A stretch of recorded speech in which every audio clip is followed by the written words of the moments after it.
Welcome to First Unitarian Society of Minneapolis, the birthplace of Congregational Humanism.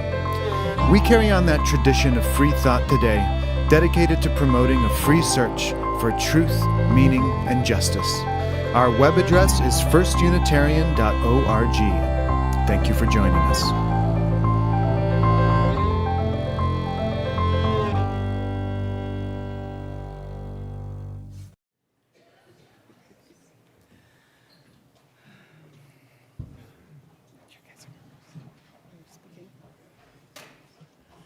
Are you saying something or not?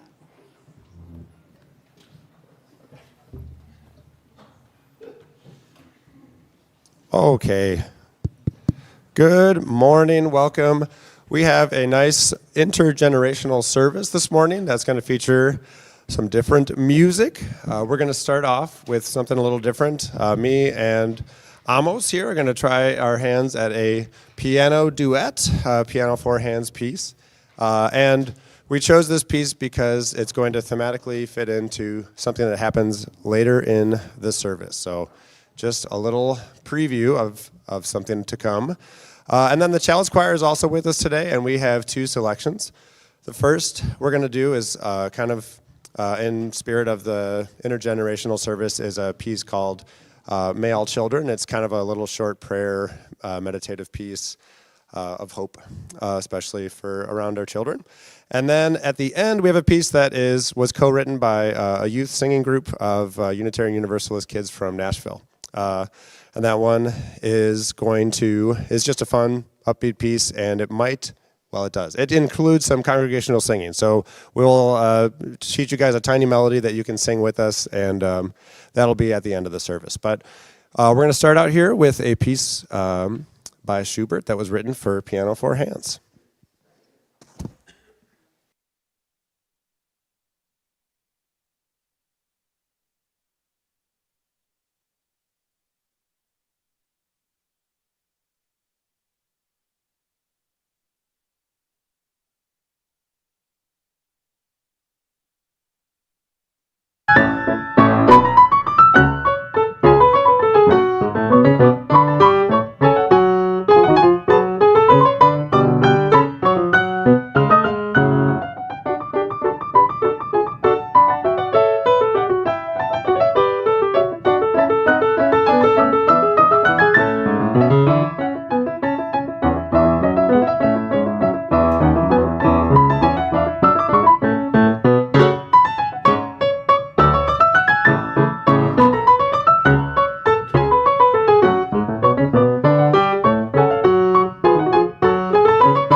Thank you.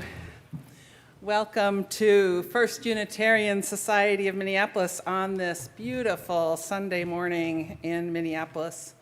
It is good to be together on this day when we're gathering as a whole community, all ages, to make meaning at this time of year when the veil between the living and the dead is thin.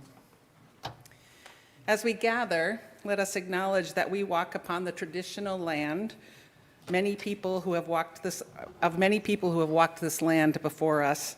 The Dakota Oyate, who in particular the Wapatuka tribe, who still call this place home and who continue to cry out for justice and self-determination. Let us acknowledge that we all have the capacity to work together with them reparatively for equity and justice. May it be so. First Unitarian Society is a member congregation of the Unitarian Universalist Association of Congregations. My name is Reverend Jullan Stoneberg, and I am the interim minister here, just about completing my third month with you.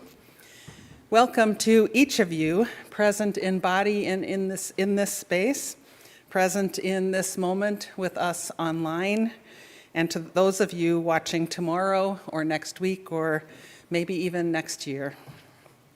We have a couple of special guests with us today. They've been with us this weekend. The Reverends David Pyle and Sharon Dittmar with the UUA are over there.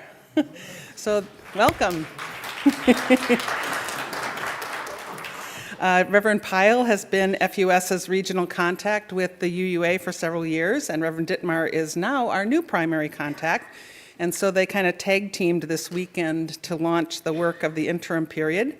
They spent Friday evening with us, sharing a really beautiful and nourishing meal before engaging us all in some storytelling with the congregational leaders and everyone who showed up on Friday night. And then they'll be here this afternoon with other leaders and the board. So welcome again. It's really wonderful to have you with us. There are lots of people participating in this morning's assembly. Our dedicated and talented media team, the Chalice Choir, our ethical explorers who will be coming in a moment, and Paul and Claire and Phil and Joyce and myself. And well, we're all excited and honored to be here in front of you. Thank you one and all for making this morning possible. Now, because we best experience our wholeness when we're all together with all ages, and because learning together is the best way to nurture our humanity, we are today beginning a practice of having at least one multi-generational assembly each month. It might not seem like that yet, but they'll be with us in a few minutes. Most Sundays, our children and youth have separate ethical explorers programming because, of course, there are many ways in which learning needs to be age-appropriate. Yet we want to be sure not to perpetuate any generational divides or silos. So on each of these multi-generational Sundays, the ethical explorers will tell us a bit about what they've been doing, and what work will also, and that work that they've done will also be added to the gallery in the hall just outside these doors. So they're going to come share in just a moment, but first I invite you, whoever you are, including those online, to take a moment to greet those around you, perhaps sharing something about what you love about this multi-generational community. And I would just note that they're going to come sit in these front pews, which is why we had reserve signs on them. So if people would move back a little bit, that would be helpful. Thank you. So please greet one another.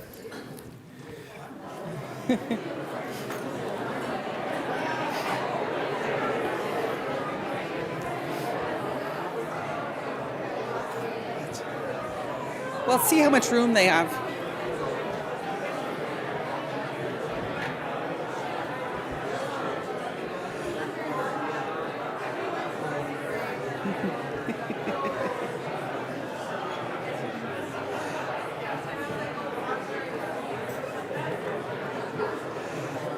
This over.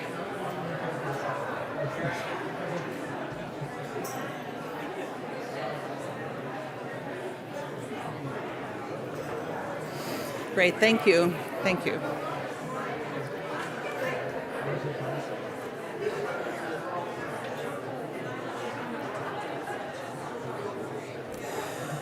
So it is indeed, it is great to be together.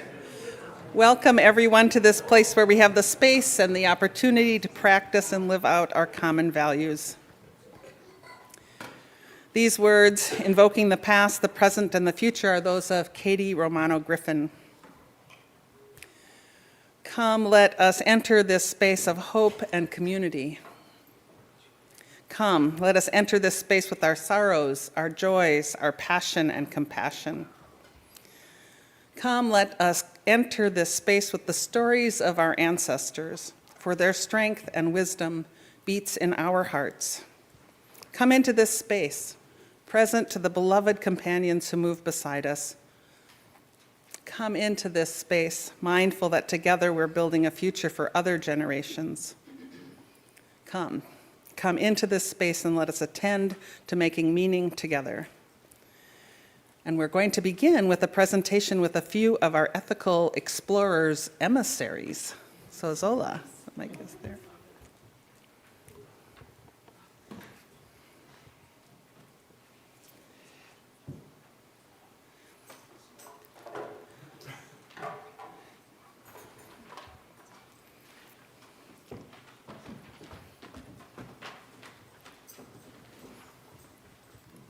Hello, testing. Hi, everybody.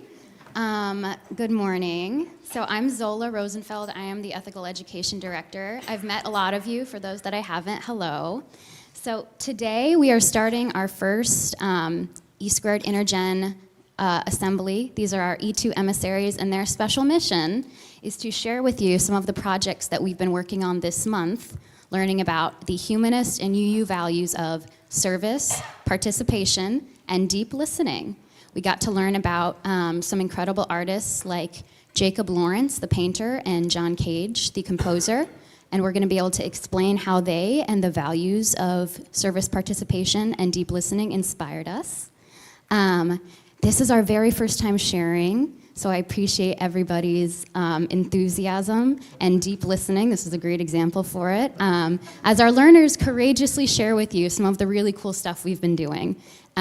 This is a little practice run, but I'm very glad that we're all here to celebrate it.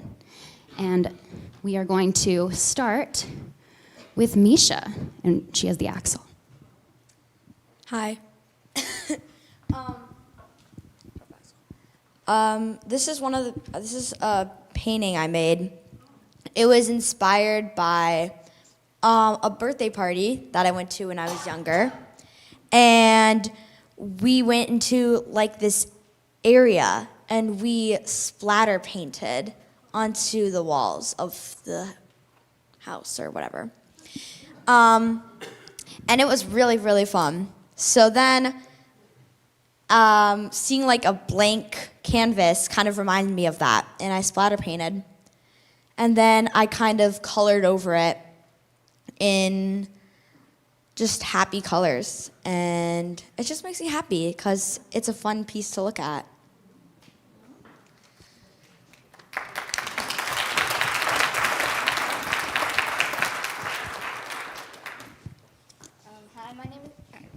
Hi, my name is Nikhil.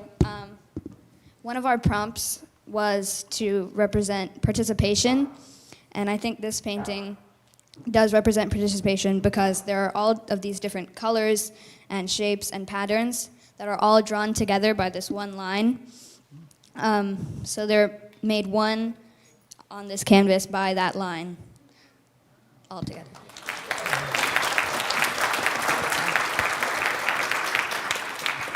So those were the two paintings that our brave first-time E² emissaries decided to share. We also learned about the composer John Cage. The theme this month about deep listening, one way we took that is anything can be music. Even sound that's random, even silence. If we listen deeply to the world around us, there's a lot of beauty to absorb there and learn from. So we have a collaborative musical piece here that we made last week. Is it called Free Pumpkins? No, it was kind of inspired by like street vendors in New York. Just kind of. So maybe that doesn't sound like music to you, but in the world of deep listening, the world around us is all music. So we're not gonna use the microphone for this, but I'm gonna sit down and let our learners take it away, our emissaries.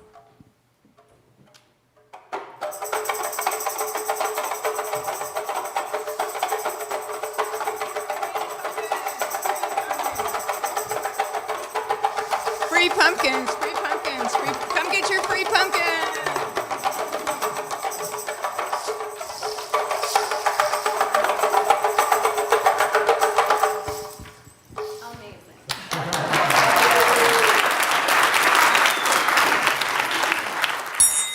Here comes the train with more pumpkins, more pumpkins.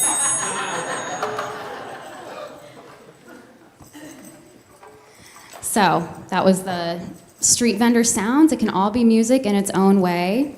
Thank you guys so much for joining us on stage, our E Squared emissaries and Kathy, our wonderful volunteer. Thank you all so much for listening.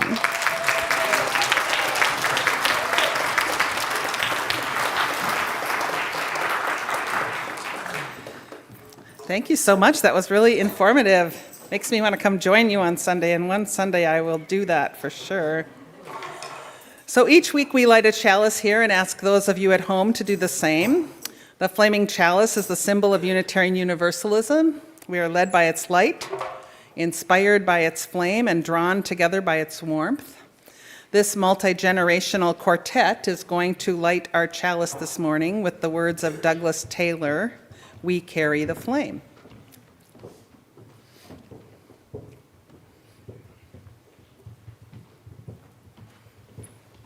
Across the generations, we have carried the flame.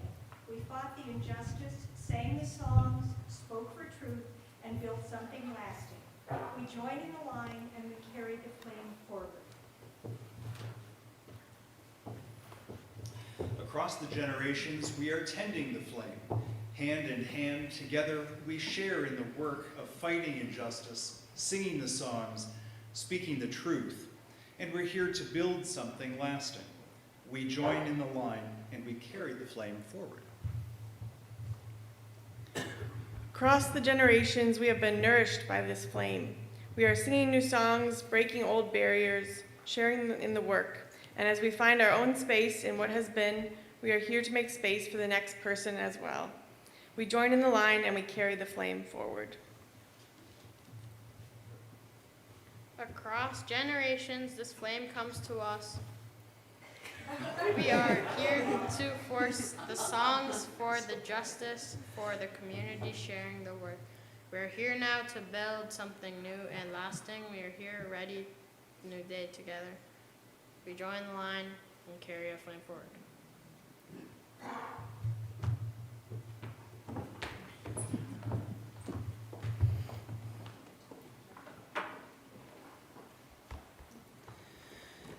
And now the chalice is lit, and I invite you, as you're willing and able, to stand to read our congregational covenant and then to remain standing to sing.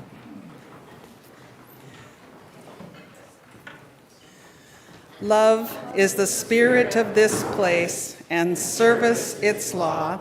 This is our great covenant, to dwell together in peace, to seek the truth in love, and to help one another. Okay, it's time to sing. This is a great song, and as the choir comes up, I'll just tell you a little bit about it. It's about the cycles of life through the generations. It's called We Laugh, We Cry. It's number 354 in the Grace Songbook. We're going to sing just the first 3 verses. As usual, the words are going to be on the screen, so as soon as the choir's ready and our musicians are ready, we will sing.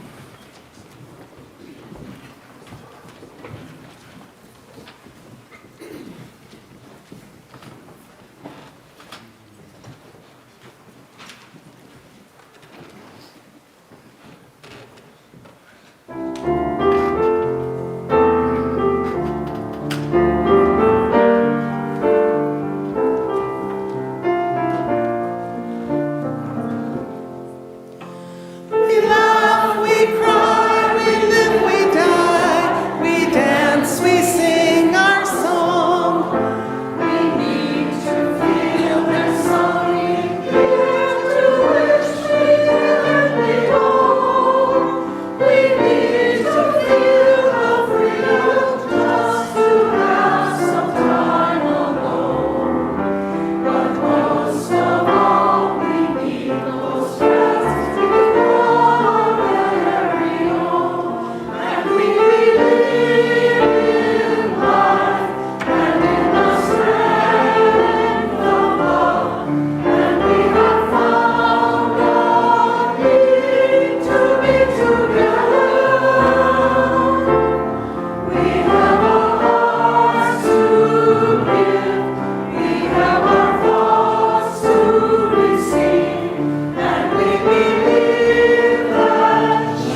Lanisha.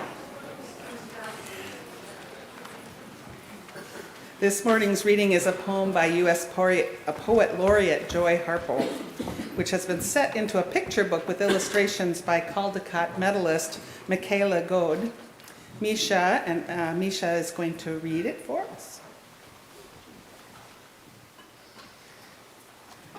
Remember the sky that you were born under. Know each of the stars' stories. Remember the moon. Know who she is. Remember the sun's birth at dawn. That is the strongest point of time.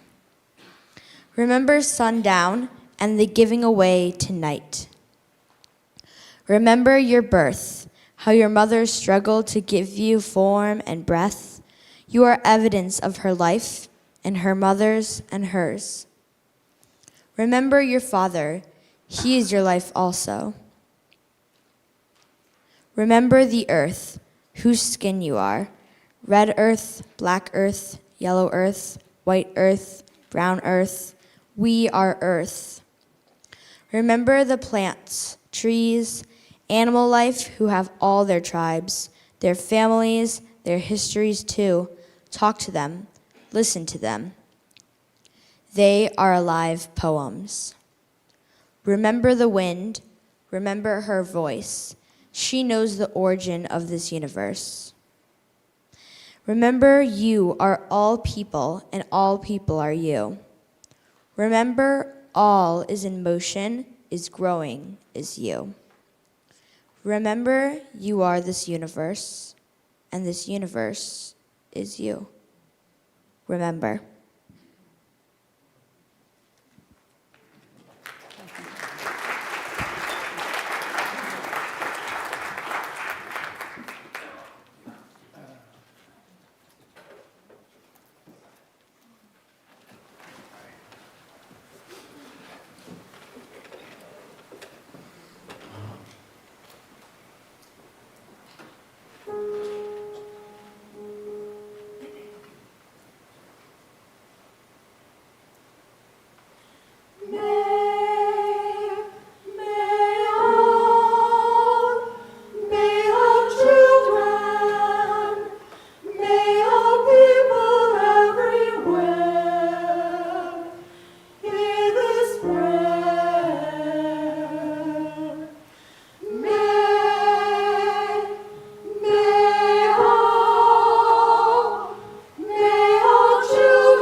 Good morning.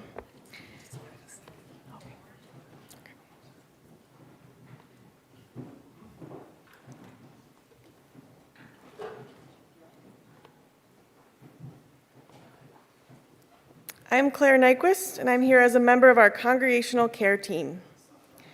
First Unitarian Society is a congregational humanist community. We are here for each other, our neighbors, and our planet. When we gather on Sundays, we take a few moments to reflect on the human experience, the joys, concerns, and milestones. We do this to stay in touch with our own humanity and to remind ourselves of the value of a moment of stillness.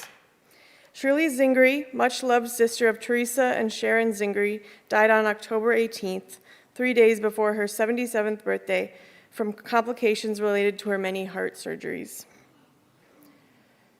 Kathleen Rona was hospitalized this week, but she was released and is with us this morning.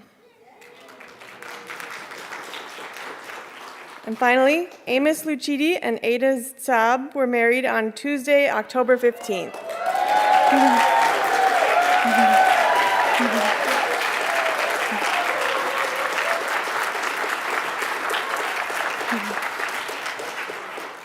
Please consider stopping by the table downstairs to send a note to folks who are unable to attend assembly and people we have mentioned in joys and concerns. Now, let's take a few moments to reflect on those who are suffering, that we may all find ways to comfort them and work for justice.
If we listen deeply to the past, if we come to better understand who we've been, if we remember our birth and our ancestors and the earth,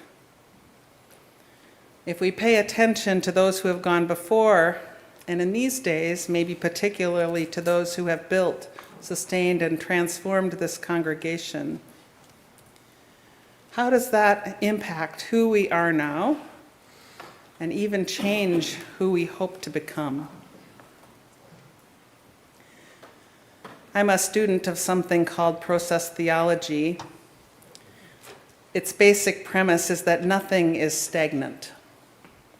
Things are always evolving or becoming. And it teaches what we become is dependent in large part on what has gone before us.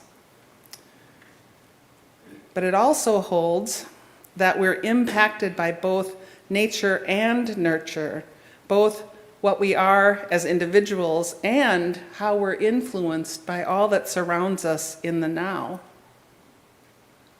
And in addition, process theology or process thought teaches that we are formed by the vision or the call of that which lures us forward into the future.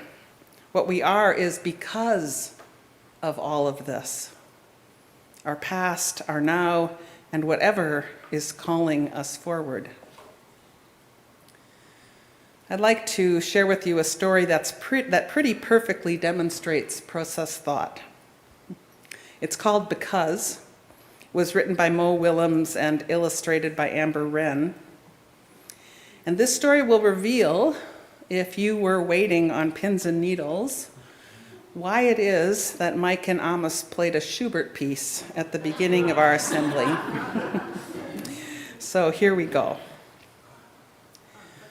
Because a man named Ludwig wrote beautiful music, a man named Franz Schubert was inspired to write his own.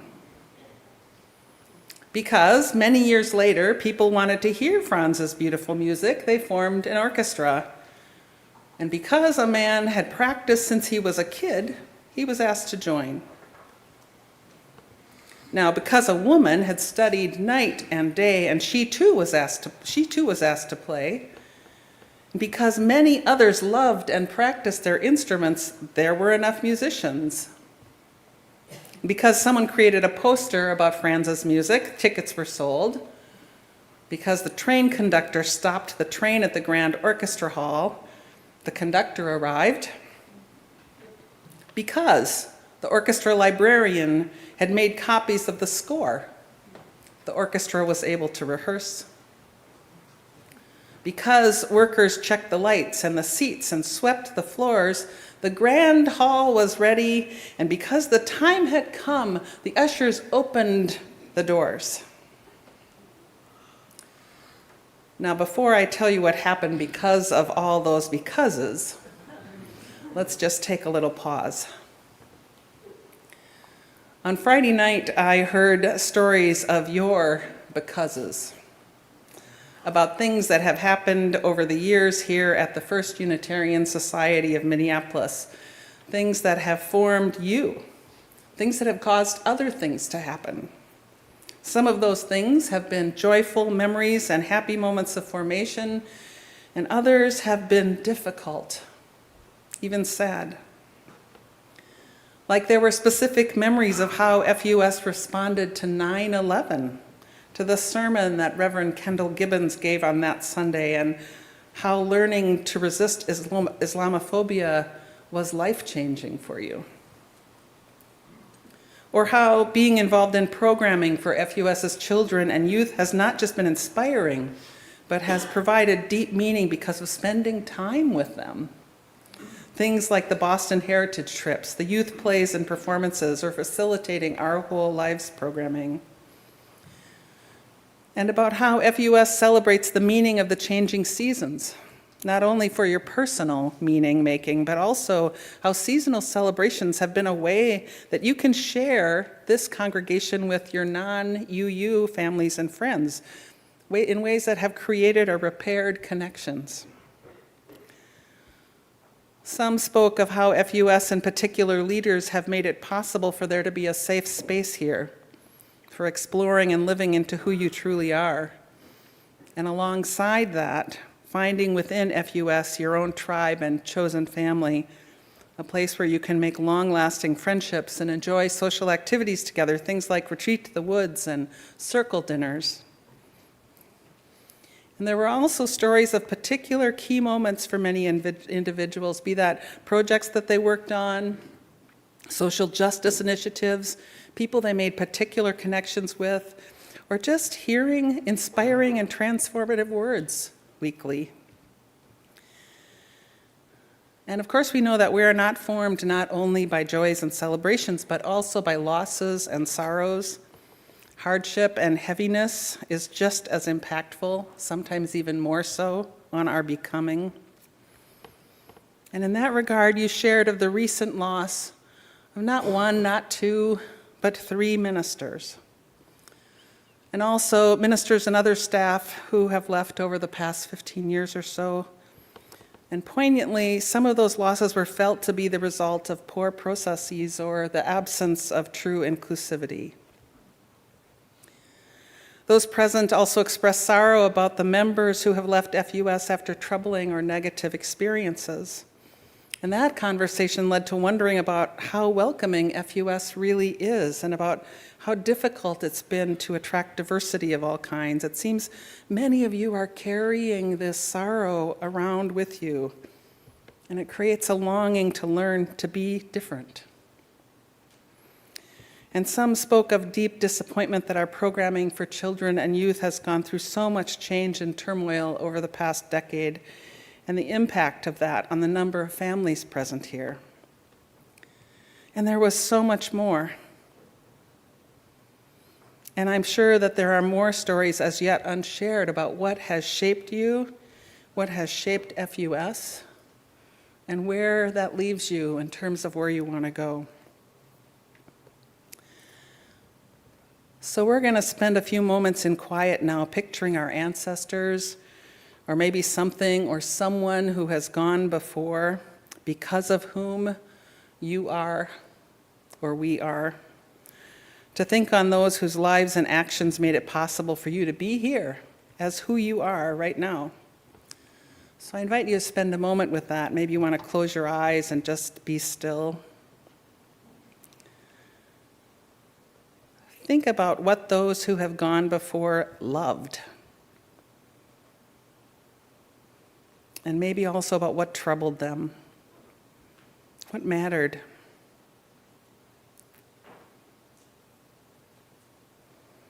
How did they change you?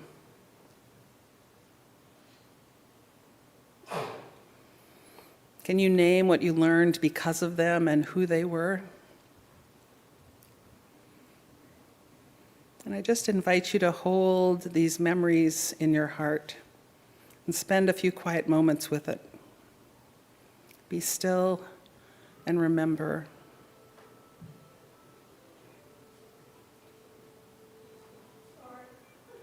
Mm-hmm.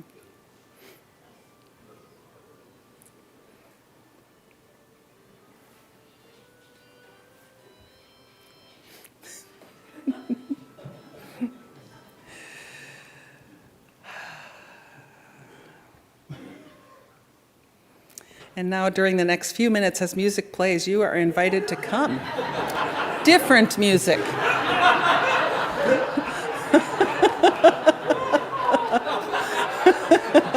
Unless you're ready. No. As different music plays, you're invited to come to place a symbol upon the altar of this community. You may have brought a picture or a memento to share. And you'll note that there are already some photos there on the table representing those who've passed recently from FUS. If you haven't brought anything, that's okay. You can take something from the basket to place on the altar. And as you do so, I'll light candles for you. So as you're ready, come.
In memory of those who have gone before, we have lit these candles.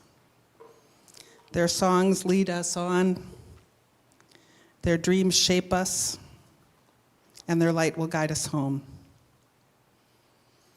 Gathering up all they've left with us and carrying that in our bones, we also light candles on the altar of our hearts.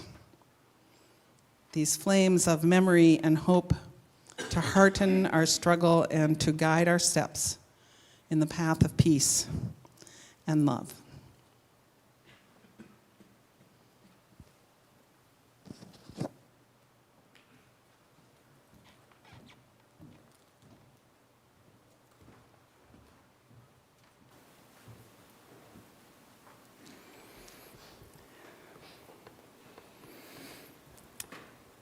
Are you ready now to hear the end of the story? As the story continues, I invite you to notice the ribbon that runs through almost all of the illustrations. When we left the story, an orchestra had been preparing for a concert and the doors had been opened, and here's what happens next. Because someone's uncle caught a cold, someone's aunt had an extra ticket for someone special. Because the usher helped the aunt and her special guest, they found their seats. Because everyone there was there to hear beautiful music, it was quiet. And then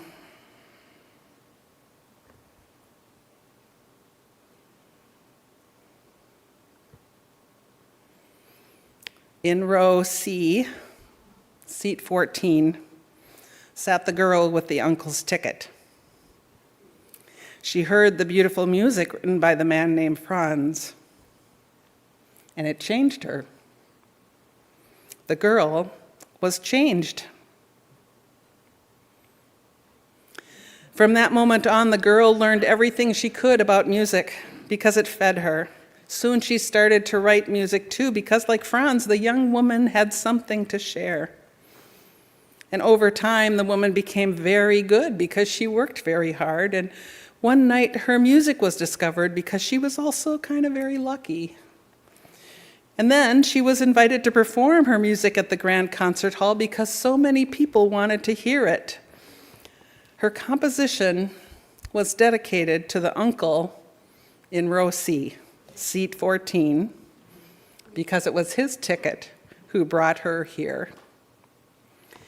And that night, someone else was changed.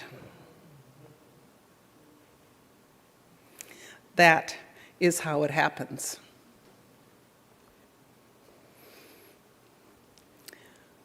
This is how it happens.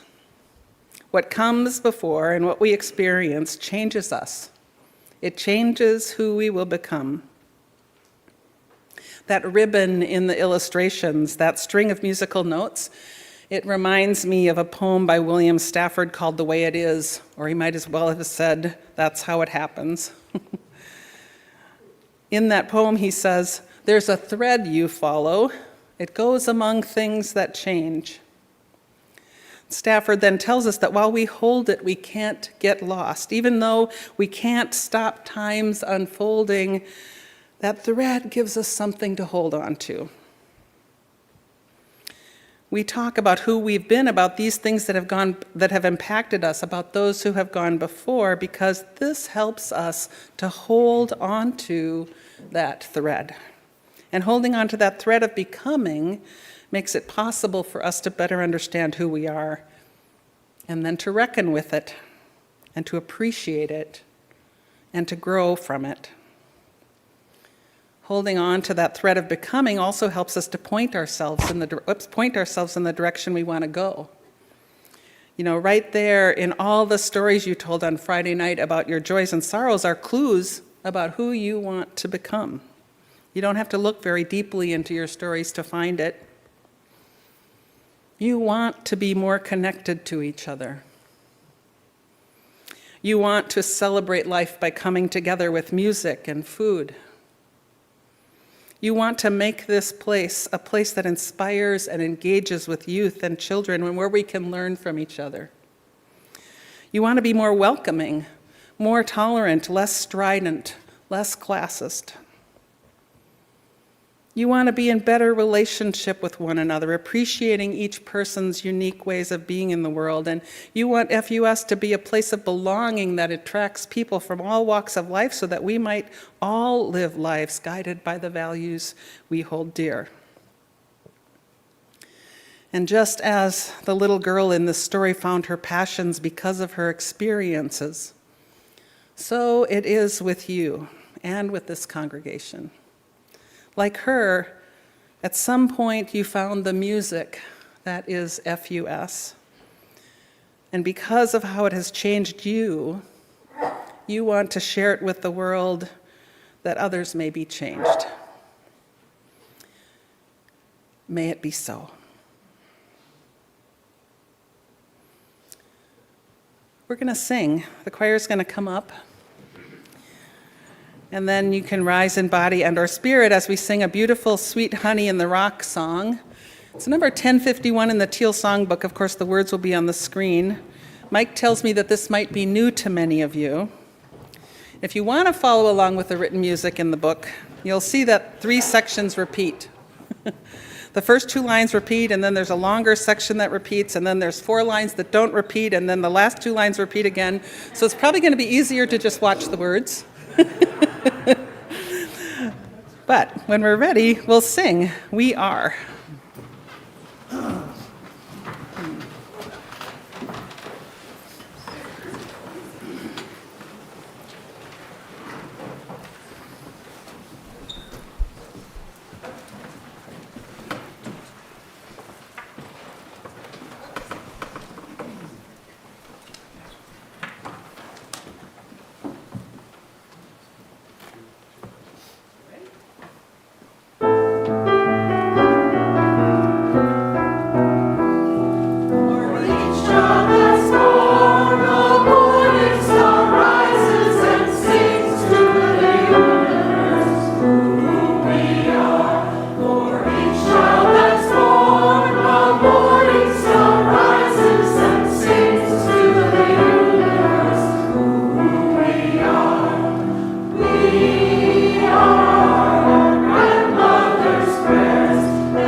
So, FUS is restarting the tradition of one Sunday a month, taking a special collection for a charitable cause as selected by the Social Justice Council.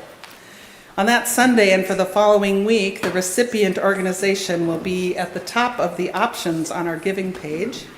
In other words, if you use the QR code that will be displayed on the screen shortly, your donation will be designated to the special collection unless you choose otherwise.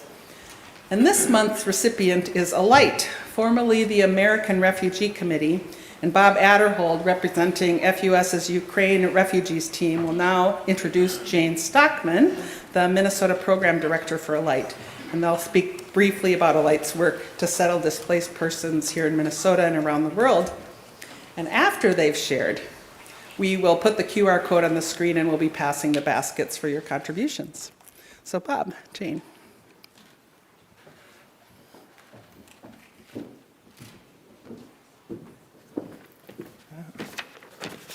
Good morning. Well, I'm delighted to be here to introduce you to Jane Stockman, who, as Jullan mentioned, is here to represent Alight, the recipient of your generosity this morning. Jane leads Alight's programming here in Minnesota with the help, of course, of a stellar team. Some of you may know Alight by its former name. In fact, a longtime member of ours, Jay Shahidi, was on the board of Alight for many years. You may remember Jay. Alight's headquartered right here in Minnesota. It was born and raised here, and well into adulthood now, has a wide footprint over the world, as you'll hear more about in just a few minutes. But I want to mention to you that Alight has also been a key player in the refugee resettlement work that many of us here at FUS have been engaged in over the past 2 years. First with Afghanis, but more recently and much more significantly with Ukrainians. As many of you know, last year we began a project to sponsor one or more Ukrainian refugee families. That project generated lots of enthusiasm, volunteers, and a financial commitment. And so we were able to sponsor 3 families, in fact, and we formed 3 teams to work with them. And I see many of the, or at least some of you that participated in those teams, either or donated money, furniture, or housing, or other stuff. I'm wondering, could you please stand so that we can recognize you? Great.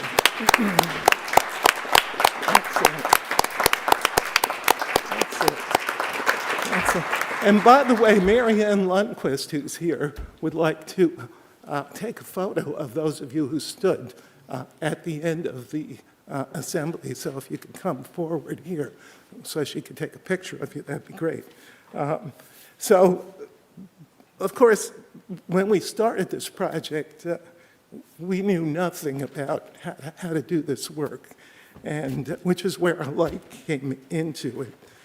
Alight provided us with basic knowledge about how to connect with a refugee family, the process of working through the federal government bureaucracy, getting travel arrangements, how to connect the beneficiary families with housing, supportive services, employment, all sorts of stuff that you can imagine might be needed for somebody just new to this country. Happily, the first of 3 families that we brought here last year are now self-sufficient. They're on their own. They've found employment. They've graduated to friend status, and we're helpful to them today as we can be as needs arise. Our work continues we used only about half the money that we raised. So this year we brought another refugee family over, and at the beginning of July, the fourth family arrived. Here's a picture of us at the airport with Irina Korshin and her two boys, Alexander, who's 7 now, and Andrei, 14.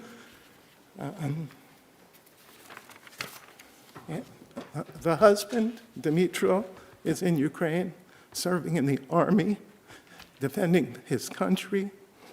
And next slide, please. Here's some of the volunteers that have supported this family. So Irina and the boys are now in their own apartment. The initial stay was with Mickey Morissette, a member here. Their apartments furnished thanks largely to donations and the muscle power of FUS members and friends. The boys are in school. Irina's taking ESL, and she is working on getting a job so that the family can be self-supporting. Without further ado, I would like to introduce Jane. We'll be downstairs, by the way, during the social hour to answer any questions you have. Jane, go ahead.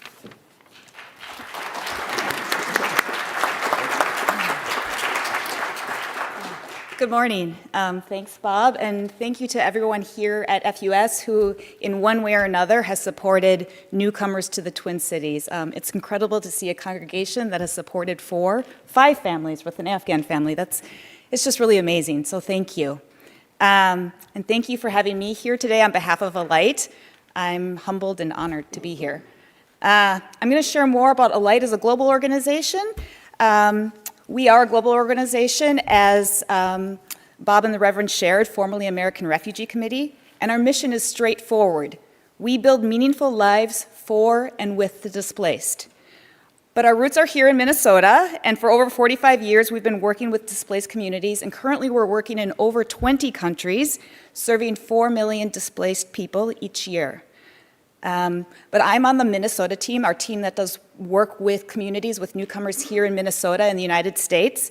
And our current and deep work in Minnesota started the same time your congregation started with sponsorship. In 2021, with the fall of Kabul and the Afghan government, we were compelled to respond to our new Afghan neighbors arriving in Minnesota, and we knew that our Minnesota neighbors were compelled to respond too. So our mission for the Minnesota U.S. team, it follows our global mission, but it is really formed from seeing individuals in action, the welcoming, and the power of loving human connection. Through listening to people we serve, the people we serve, we call them our customers, we have identified 6 essential human experiences.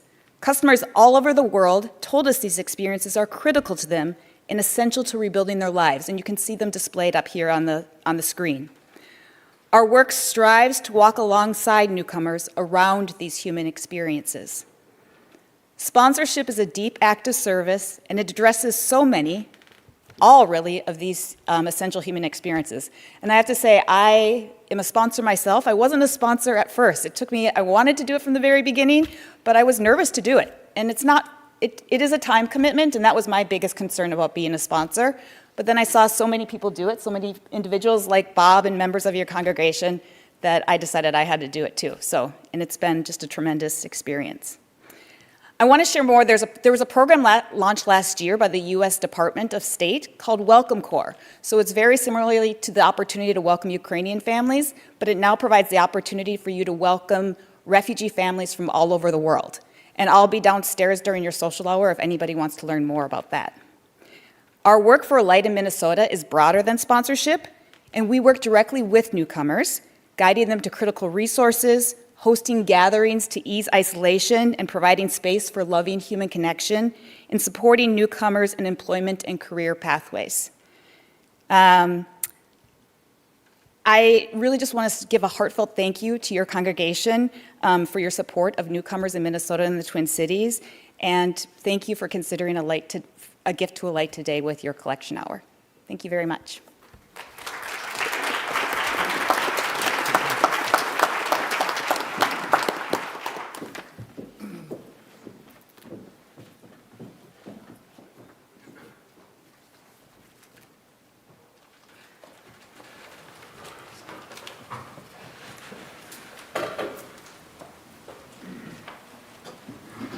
Hello, hey there.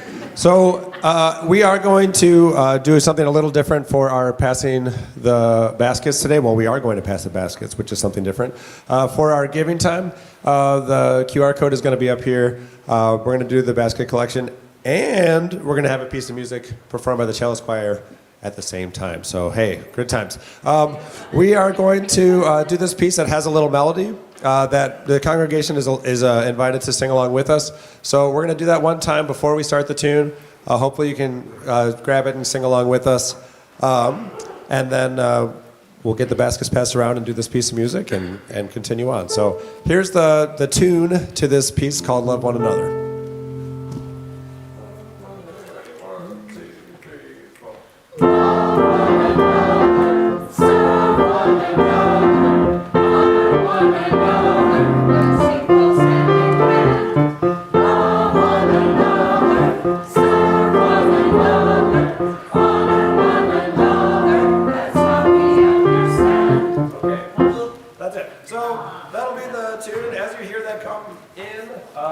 Tenors here will be singing that part first.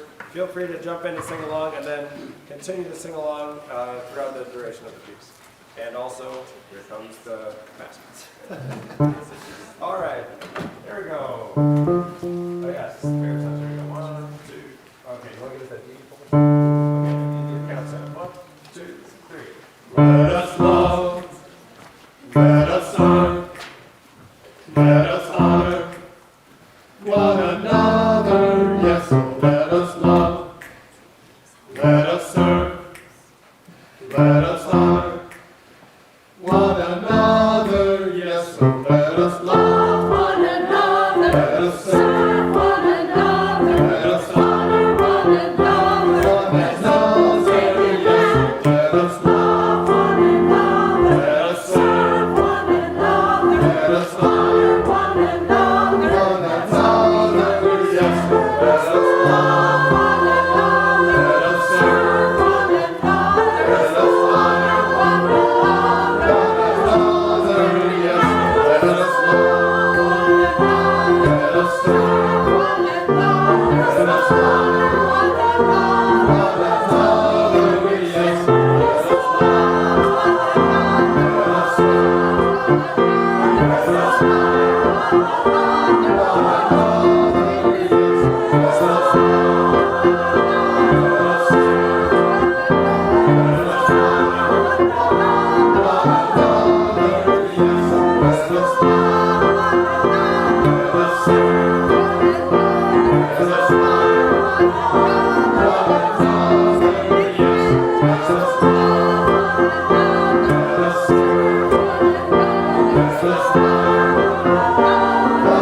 Yes.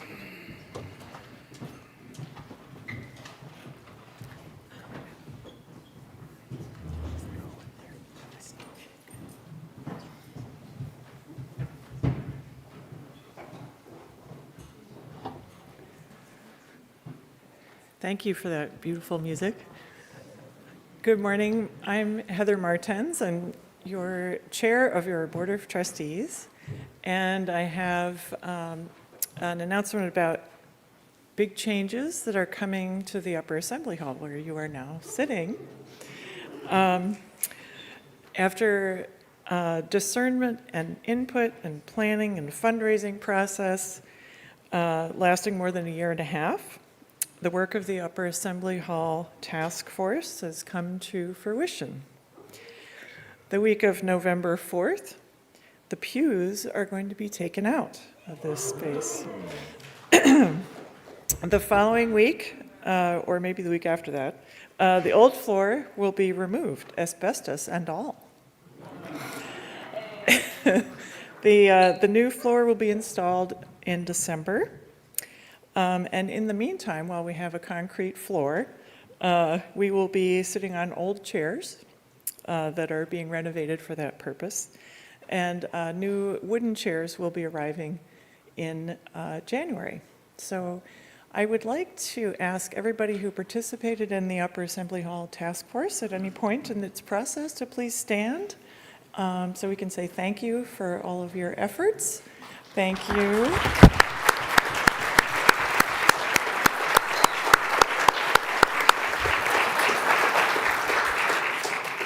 It was a lot of work, and we are deeply grateful. So we look forward to celebrating together. Thank you. Thank you, Heather. I have just a couple quick announcements.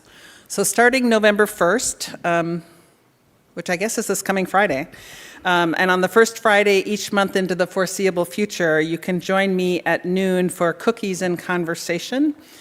Bring a bag lunch, and your questions or conversation topics and cookies will be provided. Then on Wednesday, November 6th, the day after, from 4:30 to 6:30, we'll be holding a space here for you to come to be together and to share. There'll be light meal or snacks, and there's more information in the Friday update about that. And finally, of course, after the assembly, please join us downstairs for a scrumptious mini meal. Today it consists of savory greens and pinto beans, chicken drummies with zesty roast potatoes, and pumpkin chocolate chip cake. And as always, there are vegan, vegetarian, and gluten-free options, and all are welcome to stay for fellowship and food. So let's wrap up our time together in this space. I think Sam's going to come to extinguish our chalice as we read our chalice extinguishing words.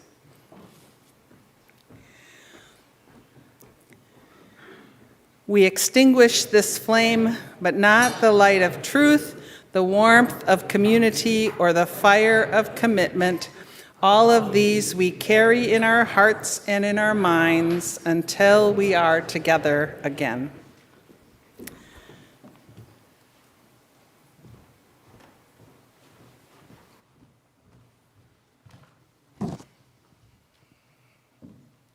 So now, please go forth into your day with these words of Barbara Peskin.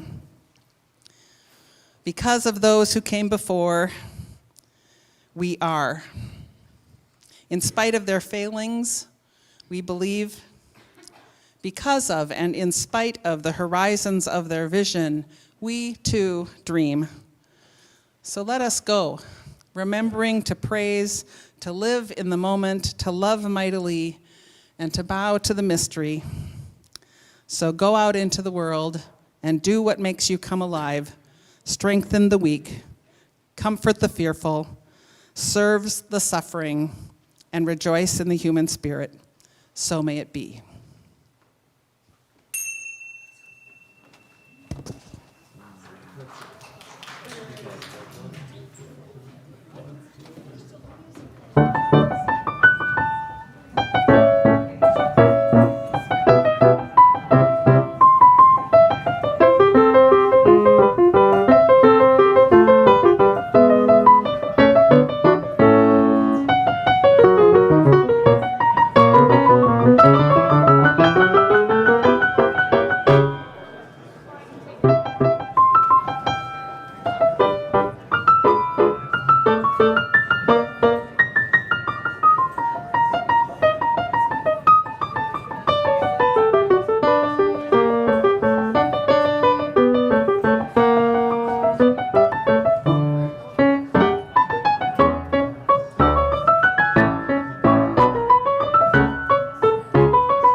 you.